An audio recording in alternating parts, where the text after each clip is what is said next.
Imagina la escena.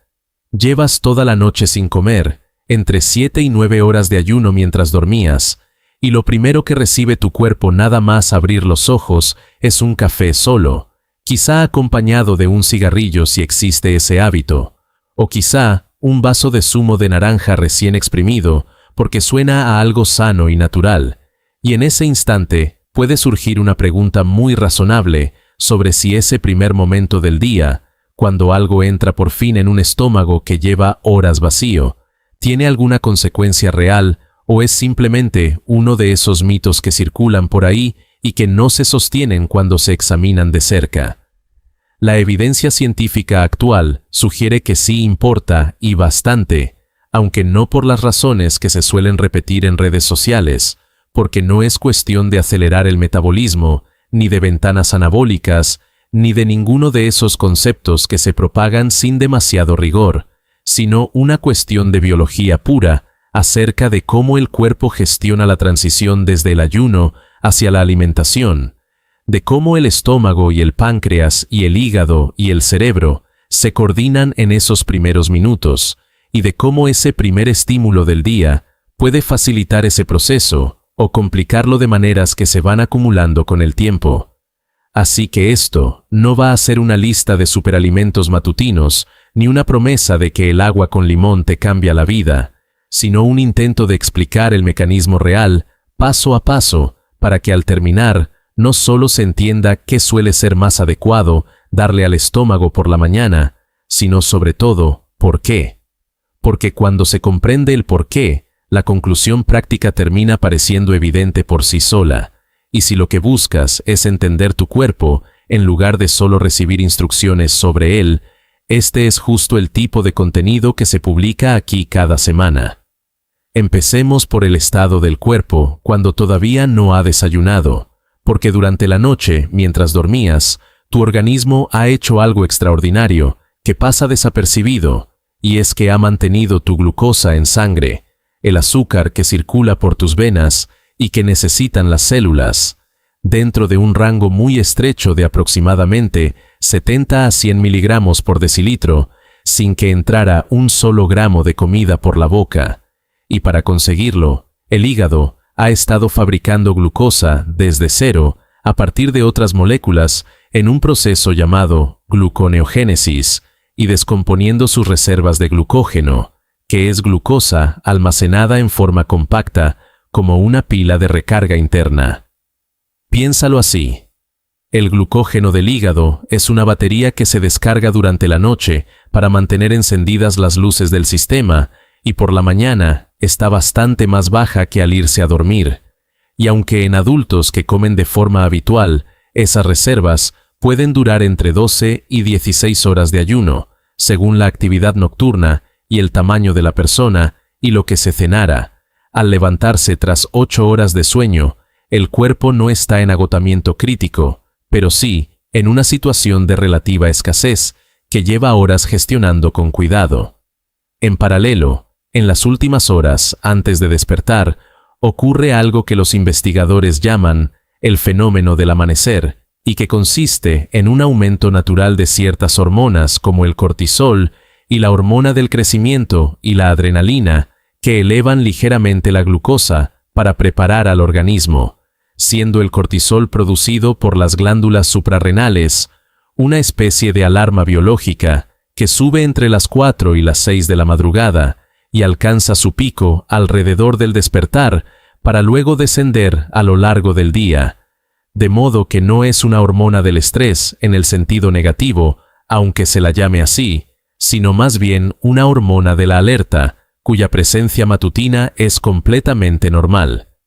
Esa subida tiene una consecuencia directa, y es que hace a las células temporalmente menos sensibles a la insulina, la hormona que permite que la glucosa entre en ellas para usarse como combustible, como si la cerradura de las células estuviera un poco más dura por la mañana y la llave de la insulina necesitara más fuerza para girar, lo que significa que si en ese momento la sangre se inunda de glucosa muy rápido, el páncreas tiene que fabricar bastante más insulina de la que produciría más tarde para lograr el mismo efecto. Y la evidencia sugiere que ese patrón repetido cada mañana durante meses o años no es indiferente para el organismo.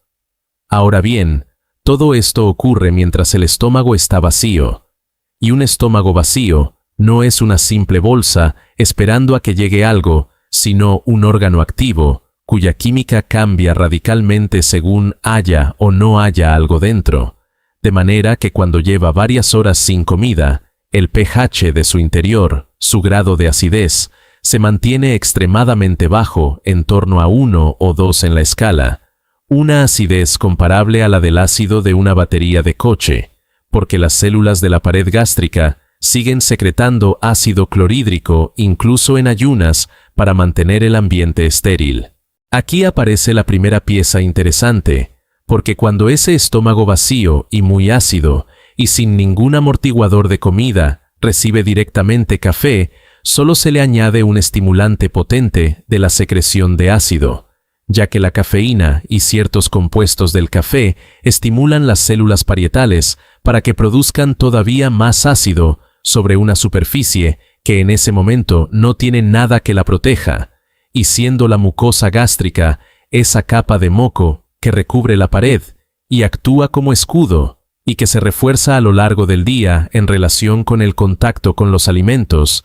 se ha observado que la exposición repetida a ese ambiente ácido en vacío, mañana tras mañana, podría estar relacionada con molestias y con cuadros de gastritis y en casos más extremos con úlceras en personas predispuestas. Esto no quiere decir que el café por la mañana sea un veneno, pero el orden y el contexto parecen importar. Y si el café en vacío plantea esa cuestión, entonces el zumo de naranja recién exprimido, que parece la alternativa saludable, plantea un problema distinto, pero igualmente relevante, porque un vaso de zumo sin la fibra del fruto entero es una carga de glucosa y fructosa que entra en el intestino con muy poca resistencia, ya que la fibra del fruto completo actúa como un sistema de retardo parecido a la arena dentro de un reloj de arena que ralentiza el paso del azúcar hacia la sangre, de modo que cuando esa fibra no está, el azúcar pasa rápido, y muy rápido. Y conviene recordar en qué estado está el cuerpo a esas horas, con el cortisol elevado, y las células algo menos sensibles a la insulina y el páncreas preparándose, porque esa entrada brusca de azúcar puede provocar un pico de glucosa más pronunciado del que provocaría más tarde, y el páncreas responde con una descarga importante de insulina que a veces baja la glucosa un poco más de lo ideal, lo que en algunas personas se asocia con esa sensación de hambre o fatiga que aparece 1 o 2 horas después del desayuno, sin que ocurra siempre ni en todo el mundo, pero siendo un mecanismo bien documentado, tal como mostró el trabajo del equipo de Eran Segal en el Instituto Weizmann de Ciencias, con investigaciones relevantes alrededor de 2015 sobre las respuestas glucémicas individuales, donde se vio que las variaciones ante un mismo alimento son grandes entre personas y que el orden de los alimentos y el ayuno previo parecen influir de forma significativa. Entonces, si el café solo en vacío estimula la secreción ácida sobre una mucosa desprotegida y el zumo dispara la glucosa de forma brusca, y el ayuno prolongado tiene sus propias consecuencias, surge la pregunta natural de qué sugiere la ciencia que le conviene recibir primero al estómago por la mañana. Y para responderla con rigor conviene entender 3 cosas que son: ¿qué necesita el epitelio gástrico en ese momento de baja protección? ¿Y qué señal necesita el sistema digestivo para activarse de forma ordenada?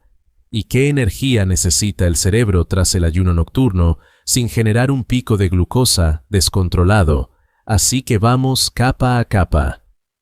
El epitelio gástrico, la pared del estómago, está formado por células que se renuevan por completo cada 3 a 5 días en una de las tasas más rápidas del cuerpo, precisamente porque el entorno es agresivo con su ácido concentrado y sus enzimas y su movimiento mecánico constante,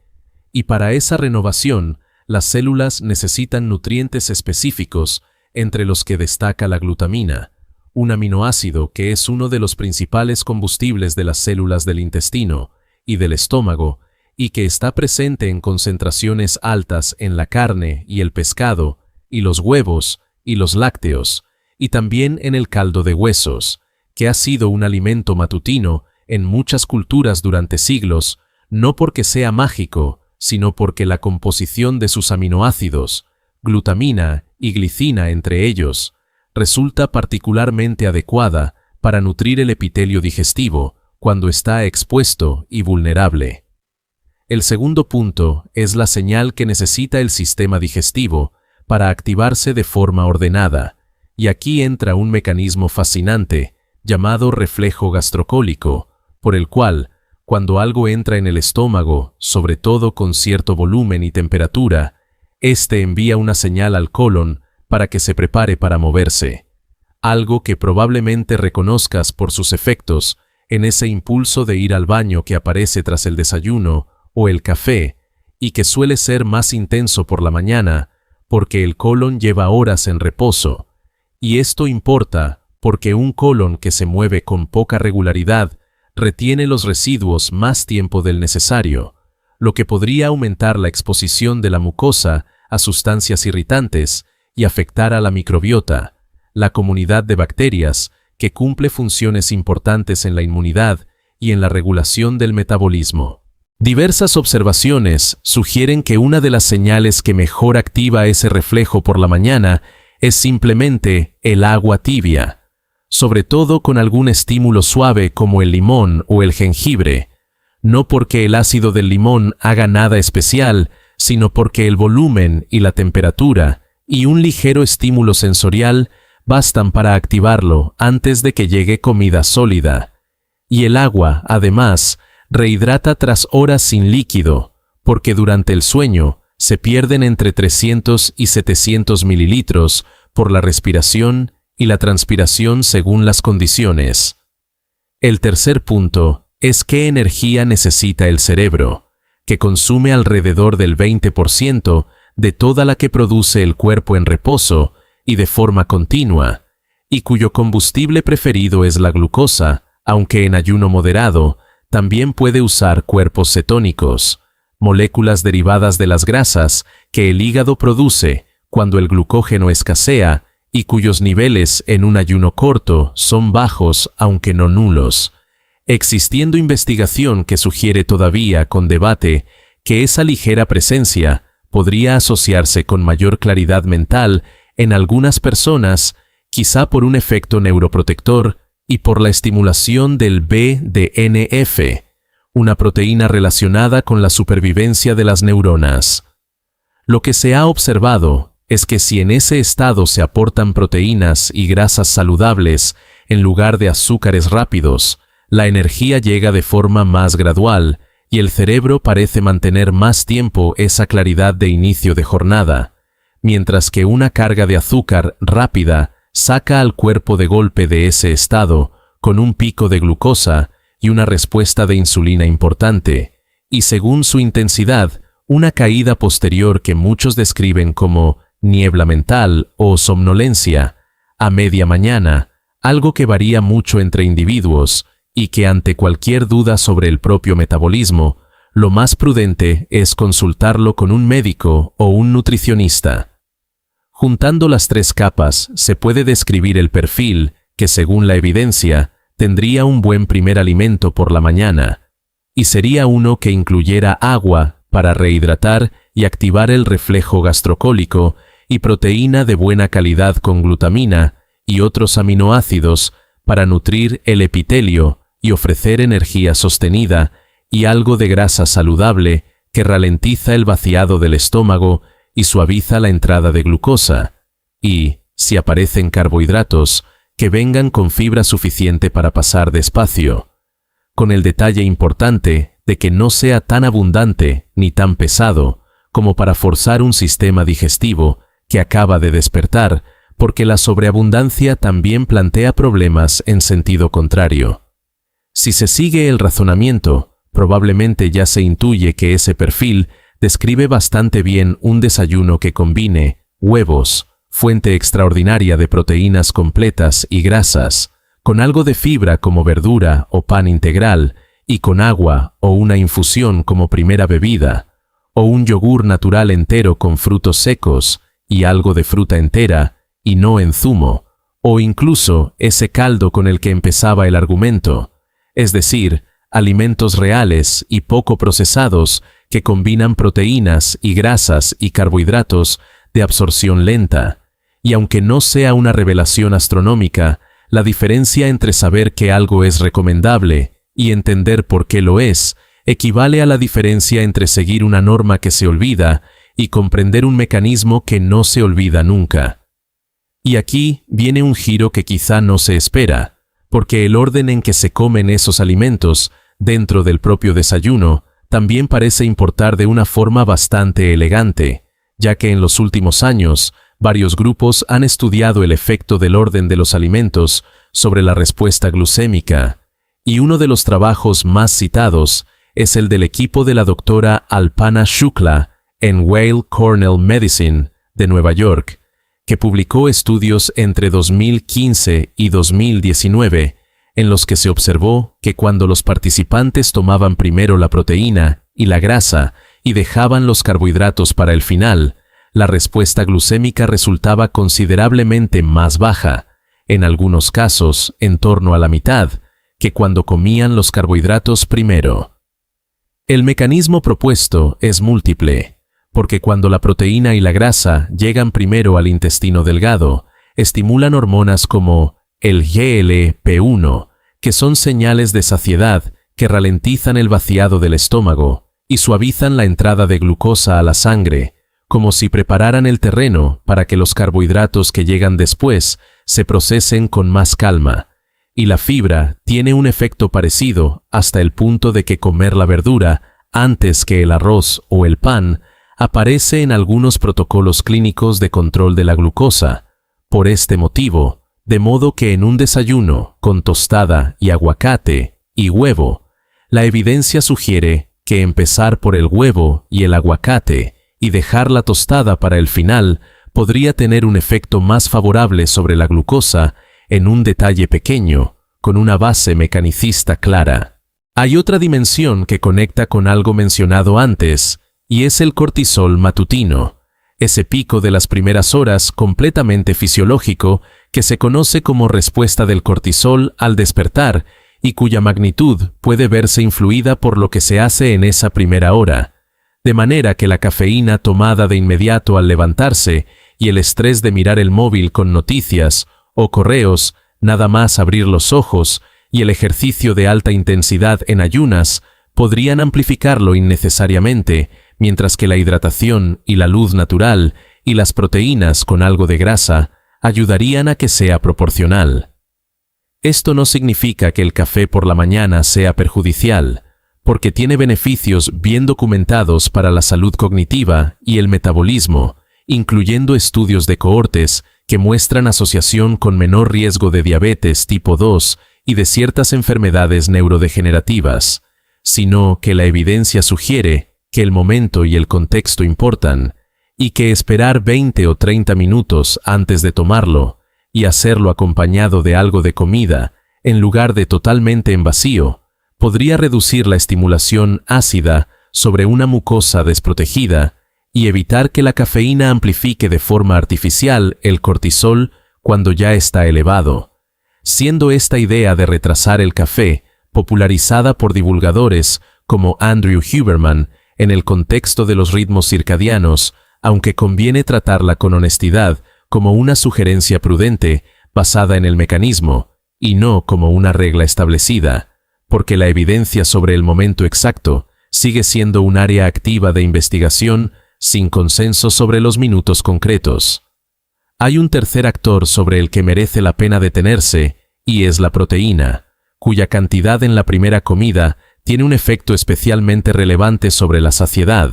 porque cuando llega al intestino delgado, estimula hormonas como la colecistoquinina y el GLP-1 que viajan hasta el hipotálamo, la región del cerebro que regula el hambre, y le comunican que hay energía disponible. Y además, un desayuno rico en proteínas se ha asociado con una menor activación de la grelina, la hormona del hambre por excelencia, fabricada sobre todo en el estómago, tal como mostraron de forma bastante consistente los estudios del equipo de Heather Leidy en la Universidad de Missouri, publicados entre 2010 y 2015, donde quienes tomaban un desayuno con más de 30 gramos de proteína referían menos hambre a lo largo de la mañana y elegían de forma más moderada al mediodía en comparación con quienes desayunaban rico en carbohidratos o se lo saltaban.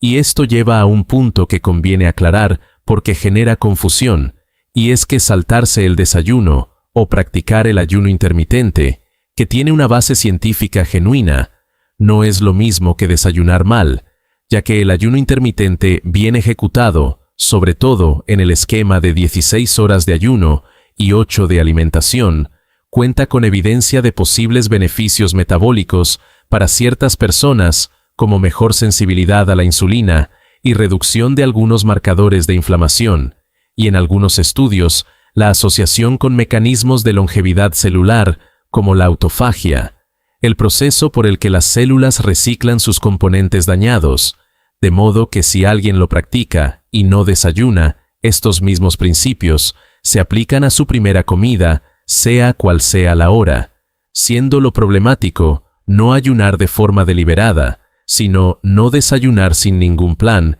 y saltárselo por falta de tiempo para comer un bollo industrial a media mañana, cuando el cuerpo ya reclama combustible con urgencia, y luego compensar con una comida grande y poco nutritiva al mediodía, en un patrón que combina lo menos favorable de los dos mundos.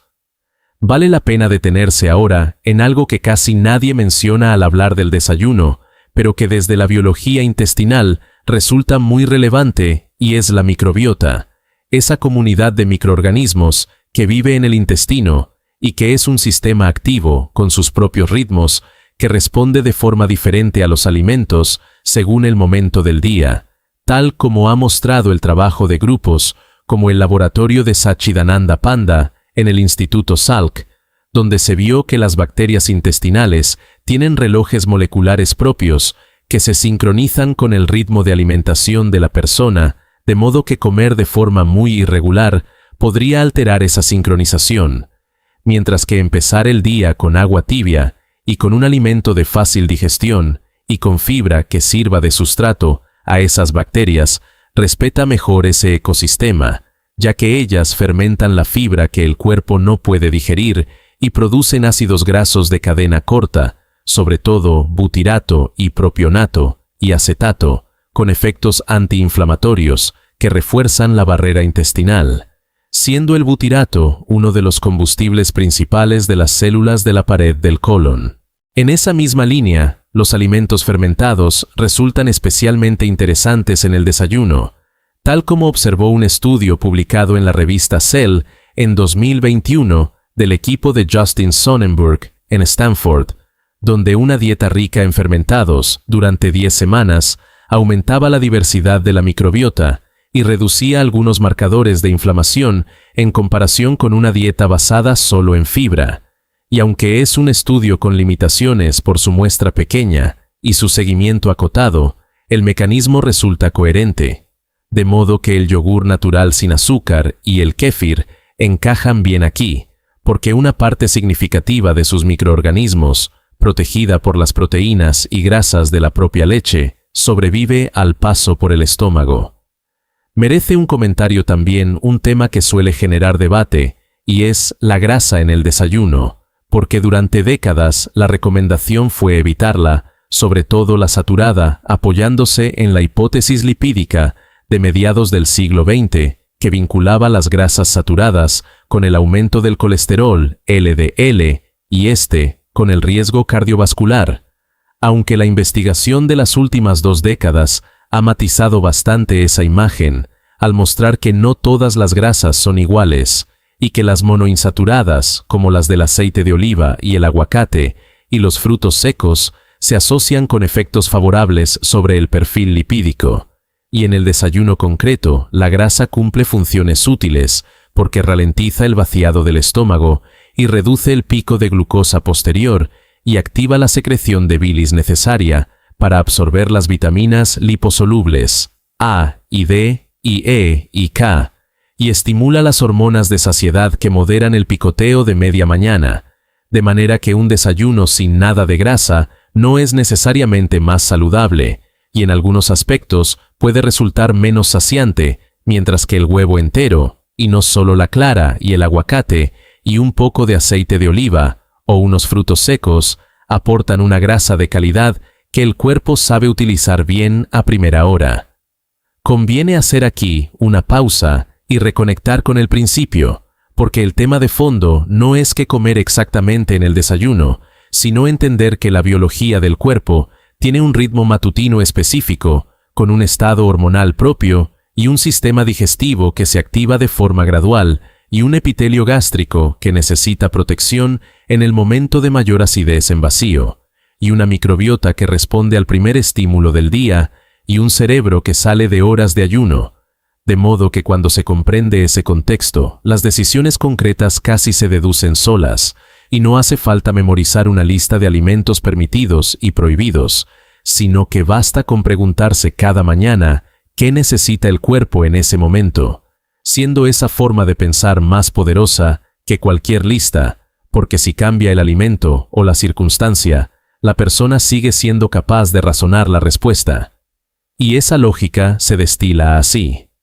Por las mañanas, el cuerpo sale del ayuno con el epitelio gástrico en alta acidez y baja protección, y con el cortisol elevado, y con las reservas de glucógeno reducidas, y con un sistema digestivo que se activa poco a poco. Y en ese contexto, la evidencia sugiere que el agua a temperatura ambiente o tibia es un buen primer gesto seguido de un desayuno que combine proteína de calidad con grasa saludable y con carbohidratos de absorción lenta y con fibra si los incluye, ya que empezar por la proteína y la grasa antes que por el carbohidrato se ha asociado con una respuesta de glucosa más suave, y retrasar el café unos 20 o 30 minutos, y acompañarlo de comida podría reducir la estimulación ácida en vacío, y añadir un fermentado como el yogur natural o el kéfir es algo que la microbiota tiende a agradecer.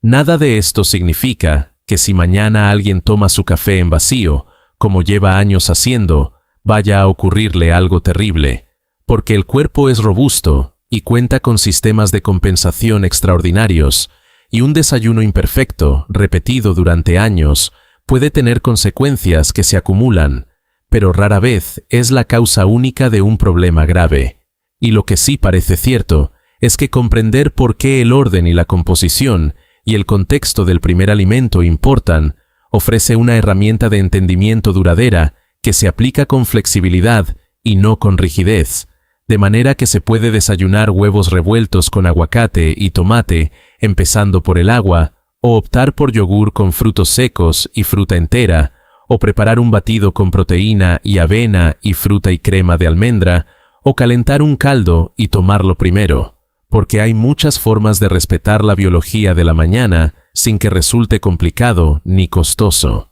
Y aquí conviene una precisión importante, y es que si existe alguna condición de salud específica, o se toma medicación, o hay problemas digestivos diagnosticados, lo más prudente es consultar siempre con un médico o un dietista antes de modificar la rutina de desayuno, porque los principios generales que se describen aquí no sustituyen la evaluación individual de cada persona. Y volvamos para terminar al principio, a esa mañana en que se abren los ojos tras horas de sueño, y lo primero que se hace es ir a la cocina en busca de algo que llevarse a la boca en un momento pequeño, que dura tal vez 10 o 20 minutos del día, pero que se repite 365 veces al año.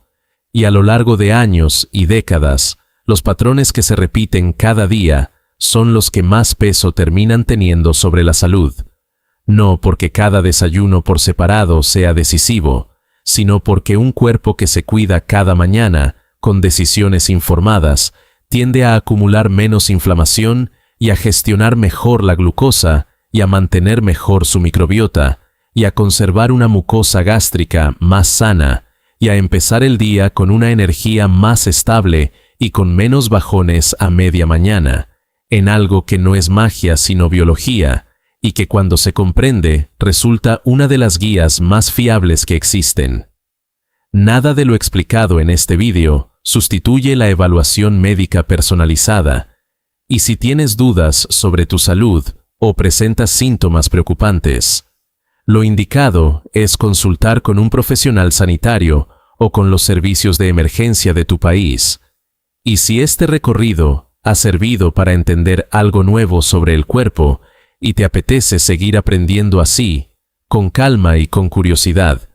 este canal es un buen lugar para acompañarte, de modo que puedes suscribirte y activar la campana y dejar en los comentarios qué sueles tomar tú a primera hora de la mañana, porque da curiosidad saber cuántas formas distintas hay de empezar el día, y quizá entre todas alguna idea nueva termine encajando en tu propia rutina.